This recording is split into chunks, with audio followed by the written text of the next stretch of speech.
So in this episode of I Know This Much Is True, we see that Joy has a surprise for Dominick. We meet a young Dominick and Thomas in college, and I hope Dominick is okay after that last scene. We're going to talk about that and much more.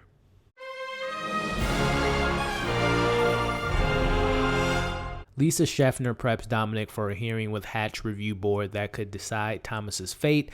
An encounter with an old classmate brings painful childhood memories to the surface. Dominick reflects on his and Thomas' time together at college.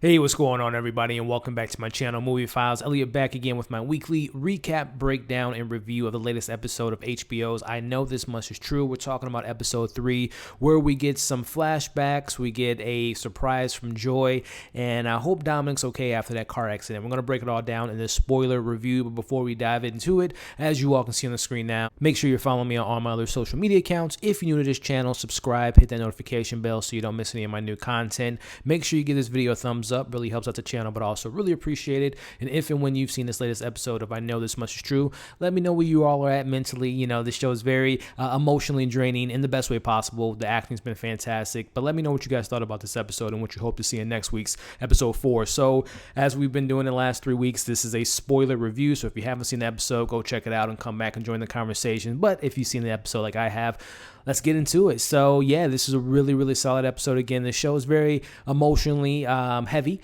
as we've been talking about for the last couple of weeks. But, you know, I feel like the show earns its emotional moments, you know, with the relationship with Thomas and Dominick and the surrounding characters and the stories that we get, you know, starting off, you know, there's something about this show. I've been trying to think of the word, but there's the atmosphere that's created at first I thought when Mark Ruffalo was doing the voiceovers, I thought that was going to get a little bit kind of repetitive and annoying, but it just sets the tone, right? And just the atmosphere and the score is so great in this show. But I'm just really fascinated and so interested and so amazed by the filmmaking aspect of this TV show. So starting off, we learn a pretty tragic incident in regards to just, again, both Thomas and Dominick have such a tragic and just interesting backstory. We see at a very young age, we hear the story about, I believe her name was Penny Ann, if I'm not mistaken, who was Thomas's young crush when they were young boys. We learn a little bit about Penny Ann, and she's a liar, and, you know, Dominick didn't necessarily like that she was a liar and told the teachers that she stole some Oreos and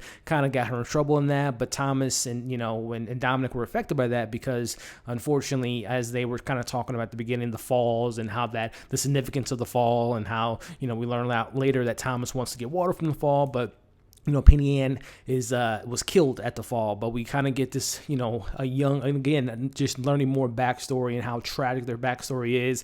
And also something that was taken away from that particular scene, which we talk about later in this episode, was, you know, Dominick writing a letter about Thomas, Dominick writing a paper for Thomas, and just kind of putting his emotions out there. Because we all know that, you know, Dominick definitely has a kind of a angry side, but he still cares for his brother, and he remembers these things. He's recollecting these things as his brother is in this facility that he wants to get him out. So I thought, again, the show doesn't hold any punches when it comes to the dramatic thing. You know, we find out the young girl dies. We see how it kind of affected both Thomas and Dominick, but also Ralph, who we'll talk about here in a bit. But again, the show just kind of hits you, doesn't hold any punches back in the emotional state. So in regards to the emotional aspect of the show, so we see Lisa wants Thomas out of facility. She does say that Thomas is not meant to be in this facility. He's in a facility with a bunch of criminals and people that, you know, really need to be there, and he's being bullied and being picked on. So she tells Dominick, you know, yeah, you were right, you know, and obviously Dominick kind of took that like, I wish you would have listened to me, you know, weeks ago. But we kind of see they're kind of making a game plan of how to get him out of there, and you know, again, going back to that first scene, she tells Dominick, I need you to write a letter, which again kind of ties hand in hand with the very first scene of what the teacher wanted Thomas to do Dominick to do for the Penny Ann girl that passed away. So just, again, nice little connection of the first scene into the second scene. Going back to that first scene, we do see an adult version of Ralph, which if I'm not mistaken, I believe we saw Ralph in the first episode because Dominick recognized him, I think, when he was going to try to visit Thomas. So we see that there's obviously tension there because Ralph was not a fan of Dominick and everything that went down when they were younger kids. But we see that, you know, Ralph tells him, he's obviously some tension there, but he says, hey, you want to see your brother? And you see a little brief moment of how Thomas is being treated in this facility. Again, we talked about it in the first episode, but, you know, the show is showing you, highlighting the mental health and how people, not only obviously in the current time that we all live in 2020 and how mental health is handled. But back in the 80s, they put him in this facility. You got people picking on him, and it just kind of shows you the inside in regards to the mishandling of how people were treated and how they continue to be treated when it comes to mental health. So I thought that was a really, really important and emotional scene. We see for the first time in the show a Thomas and Dominick in college, which was a very interesting scene. And I thought it was just going to be one scene, but most of the show kind of went to the flashbacks, which I really liked because of that actor who slipped in my mind. I'm going to try to remember his name sometime in this review, but I thought that the actor did a really great job. But, we see them in college. Dominick's continually giving us the voiceover that he wants that separation. He was looking for the separation from his brother, Thomas, when they went to college, but that wasn't the case. They're dorm mates, they're roommates, and they have the whole thing with the typewriter. So we're getting, again, that backstory of showing us that Dominick tries to find these routes to get away from his brother, but he just can't seem to cut that cord, right? And we get that moment there with them going to college. We see a young Leo in this scene. We see they go to the bar, and this is where we meet a young Dessa, played by Cianfrance Rosie. For those that have seen Jennifer Kent's The Nightingale, she's such a fantastic actress. So it was really cool to kind of see her make an appearance. So we see that they kind of start their relationship when they meet in college. And this was a really good moment to me, this next scene. And this is something I've been kind of waiting for in this season, which is spending a little bit more time with Thomas, and we got that in this episode. Not as much as we've gotten with Dominick, but still we get a little bit of insight on Thomas.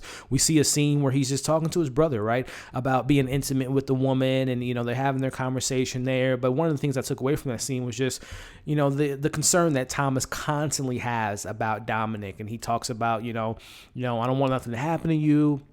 You're my brother. I love you. And I thought that was a really important moment because, again, it just shows you just from a very young age how concerned, Thomas is when it comes to his brother and wants to know who he's around and, wants to get a little bit of insight, right? Because there's a little bit of loneliness from Thomas, right? We find out that he doesn't leave his bedroom when he's in college. There's some isolation there. And it's just, we're getting a little bit more of that insight of which I've been looking for in the show. It's just, I've been loving the Dominick storyline and obviously his relationship with Dessa and Ray, and obviously trying to find out who their father is. But I like that the show gave us a little bit more insight of what Thomas is going through and kind of some moments from the past and also the present, which we'll talk about here in a bit. But I really appreciated that the show gave us a little bit of insight of what Thomas, thinks and missing that intimate moments with, not being able to feel comfortable and feeling paranoid to meet someone and obviously being concerned about his family and his brother. So I thought that was a really good moment in the show. We get another, really good moment with Dr. Patel and Thomas and Dominick. They have another session and we find out, a little bit more insight in regards to their Thomas and Dominick relationship, like how Dominick felt bad that his brother wasn't his best man, and also, that his brother Thomas wasn't able to meet his niece, because it seems like, Dominick said that when he said that he was going to be an uncle, he was pretty excited about it, and it just clicked with him, right? Because some things he kind of zones out, and some things he doesn't kind of, take in the way that, people will want him to take in the information, and he was really excited about it. But, we find out last week what happened to Dominick and Dessa's child, so that was a really, really important moment because, again, it just kind of shows you, again, the tragedy that these brothers have went through in their lives. A couple other big moments in the episode. We see that, Joy, played by Imogen Poots' character, has a pregnancy test that Dominick finds in the trash. We also find out that Dominick gets his official clearance to go visit his brother, and Lisa kind of explains to him that, hey, if, where he wants to go is not taking any new patients in, so we're going to have to figure out a route. And Dominick's like, well, I'll just take him in. And she just really wants to let him know that, hey, if you take in your brother, I know you love him, but this is a 24/7 job. This is a huge undertaking, and that's going to probably be a pivotal part moving forward. And we'll talk about after what Dominick does in the episode, if he'll be able to get his brother in regards to drinking and driving and things of that nature. So we'll get to that in a little bit here, but we get more time again with Thomas, seeing him and Dominick for the first time in the facility, which was a really great moment in regards to just the acting, the emotional moments, the moment where he hugs his brother. It was just such a great scene, in my opinion. We see the condition that Thomas is in, and obviously he's on his meds, he's being bullied, and they're trying to, Dominick and Lisa are trying to talk to Dominick and say, hey, when you meet with this board soon for this trial, you're going to tell them what happened to your hand, right? That you didn't mean to do that, you're fine now. And we just see, again, the struggle that Thomas goes through in regards to just his truth is he cut his hand to save the world. There's nothing, it's as plain as that. It's black and white, right? It's nothing about lying. It's nothing about trying to, it's just, again, showing the kind of the headspace that he's in and kind of the things that he struggles with his mental health. And I thought that scene, again, was just so fantastic. We all know Mark Ruffalo has been just doing a fantastic job in the show, and seeing that complexity again, seeing him playing Dominick and Thomas. And in that moment when they hugged, man, again, this show, hits me on so many emotional levels, man. I think this show, again, I always bring it up, it doesn't manipulate the emotions. It's earned emotions. It's deserved emotions. And I think the show does such a great job. Again, it's a heavy show, and it's an interesting conversation I had with someone in the comments last week in regards to showing this aspect of mental health. It's not showing the happy side, and the person I talked to last week, she shared with me, the stuff that she struggles with, and I really appreciate that. And this show isn't for everyone, right? This show isn't, something that she mentioned, which I really appreciate in her comment. She said that she wants to see a show of people dealing with mental health and showing them just having, the day-to-day life in regards to, it's not always bad, it's not always tragic, it's some happy things. A lot, they're having a normal lives, but they have this, health issues that they're going through. So I definitely, such a great conversation I had with her. But I do know that this show isn't really going that angle. It's just showing you kind of the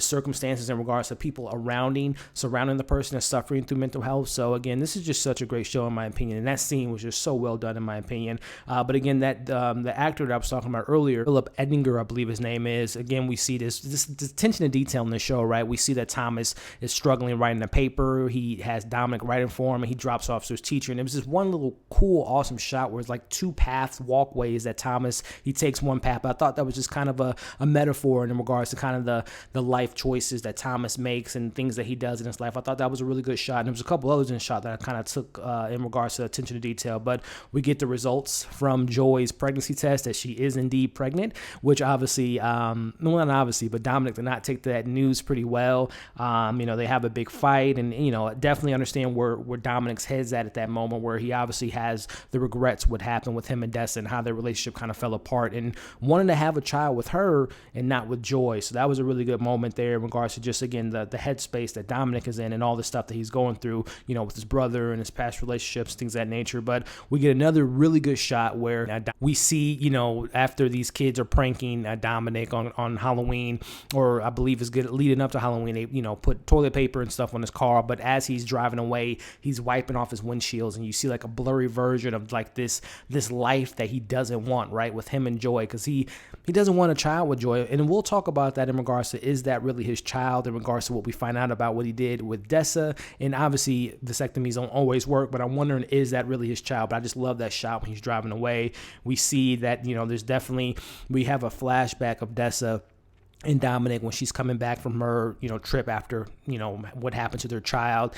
And they have a little bit of an intimate moment, but definitely a defining moment in their relationship when he tells her that he did get a vasectomy. He got snipped, and she slaps him, runs out of the house because he's like, oh, we don't have to worry about having a child. So that particular point, again, I know vasectomies don't always work, but I wonder, is that Joy's, is Dominick the child of Joy, of the child that she said that she's having, or if, someone else, or again, if it's just one of those situations where they don't always work. So let me know what you guys think in regards to, does Dominick, is he going to be the father of that child? Is it someone else's? Let me know you guys' thoughts of that. But that was a big defining moment in the show. And also, like I said, as the show kind of wraps up, we see that he's been drinking and driving and crashes right into a tree. So kind of questions I have now is, will that affect the trial? If, Dominick is deemed to leave the facility, can he go with his brother after this drinking and driving?